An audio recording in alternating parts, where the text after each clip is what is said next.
Gear एक mechanical device है जिसका उपयोग दो शाफ्ट के बीच पावर ट्रांसमिशन के लिए किया जाता है। यह पावर ट्रांसमिशन का सबसे अच्छा माध्यम है क्योंकि इसमें पावर ट्रांसमिशन के दौरान स्लिपिंग की समस्या नहीं होती और ना ही एनर्जी का लॉस होता है। गियर एक सर्कुलर डिस्क होता है जिसकी ऊपरी सतह पर तीत कटे होते हैं और यह तीत एक इक्वल डिस्टेंस पर कटे होते हैं ताकि जब एक गियर दूसरे गियर के कांटेक्ट में आए तो इसके तीत परफेक्टली इंगेज हो सके, क्योंकि गियर में पावर का ट्रांसफ़र इन्हीं तीत के द्वारा किया जाता है। अब थोड़ा गियर रेशियो के बारे में जान लेते हैं। गियर रेशियो गियर पे बने तीत पे डिपेंड करता है।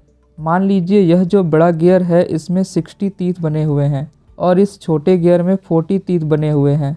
तो अब अगर हमें गियर रेशियो निकालना है तो हम 60/40 कर देंगे, जिससे हमें गियर रेशियो 3:2 मिलेगा। अगर गियर रेशियो को सिंपल लैंग्वेज में समझे तो यह जो बड़ा गियर है वह 2 बार रोटेट करेगा तो छोटा गियर 3 बार रोटेट करेगा। इससे यह फ़ायदा हुआ कि हम इन गियर रेशियो को बढ़ाकर स्पीड बढ़ा सकते हैं, लेकिन इससे टॉर्क कम हो जाएगा। गियर रेशियो टॉर्क और स्पीड के बीच के रिलेशन को बताता है। मान लीजिए ये बड़ा गियर इस छोटे गियर को घुमा रहा है तो इससे स्पीड बढ़ जाएगी, और अगर इसके विपरीत छोटा गियर बड़े गियर को घुमा रहा है तो इससे टॉर्क बढ़ जाएगा। तो हम कह सकते हैं कि टॉर्क स्पीड का इन्वर्सली प्रोपोर्शनल होता है। इसमें जो गियर पावर ट्रांसफ़र कर रहा है उसे ड्राइवर गियर कहते हैं और जो गियर पावर को लेता है उसे ड्रिवन गियर कहते हैं। अब अगर जो बड़ा गियर है वो छोटे गियर को घुमा रहा है तो बड़ा गियर ड्राइवर गियर कहलाएगा और छोटा गियर ड्रिवन गियर कहलाएगा। आइए देखते हैं गियर कितने प्रकार के होते हैं और इसके क्या कार्य हैं। सबसे पहले हम लोग स्पर गियर को देखेंगे। स्पर गियर सबसे साधारण प्रकार का गियर होता है। यह सबसे ज़्यादा उपयोग होने वाला गियर है, लेकिन पावर ट्रांसमिशन में इसका ज़्यादा उपयोग नहीं किया जाता है क्योंकि यह ज़्यादा स्पीड में पावर को ट्रांसमिट नहीं कर सकता। इसकी मैन्युफैक्चरिंग करना आसान होता है और यह सस्ता भी होता है।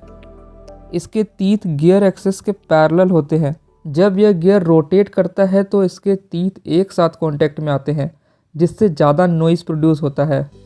गियर के इसी समस्या को दूर करने के लिए हेलिकल गियर को बनाया गया।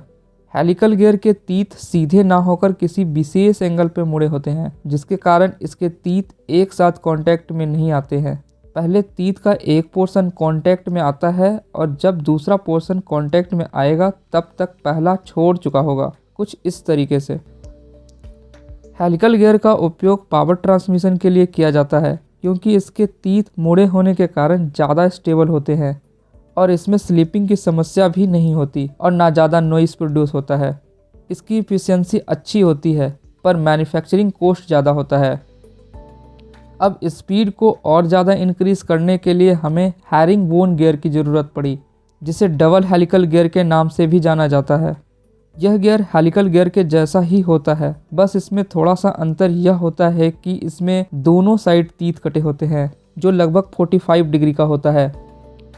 यह एक्सियल थ्रस्ट को कम करता है और ज़्यादा स्टेबिलिटी देता है। इसका उपयोग हैवी मशीनरी जैसे स्टीम टरबाइन, सबमरीन और रेसिंग कार को हाई स्पीड से रोटेट करवाने के लिए किया जाता है। अब तक हम लोगों ने जितने भी गियर देखे उसमें पावर का ट्रांसमिशन पैरेलल एक्सिस में किया जाता था, यानी इसमें दोनों गियर के शाफ्ट पैरेलल होते थे। अब अगर हमें किसी एंगल पे पावर का ट्रांसमिशन करना है तो इसके लिए हम लोग बेवल गियर का यूज करते हैं। बेवल गियर कोन शेप के होते हैं। जब शाफ्ट को घूमने की दिशा को बदलना होता है तब इस गियर का यूज़ किया जाता है। इसमें दोनों शाफ्ट एक दूसरे से 90 डिग्री या किसी और एंगल पे भी हो सकते हैं। इस गियर को आमतौर पर differential gear box, printing press, cooling tower और पावर प्लांट में देखा जा सकता है। नेक्स्ट गियर है हमारा वॉर्म गियर।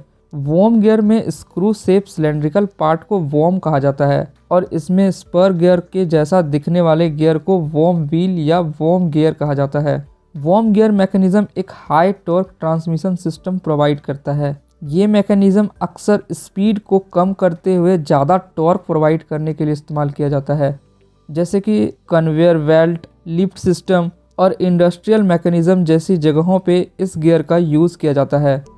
इस गियर का एक और फ़ायदा यह भी है कि वॉर्म गियर मैकेनिज्म रुकावट प्रोवाइड करता है।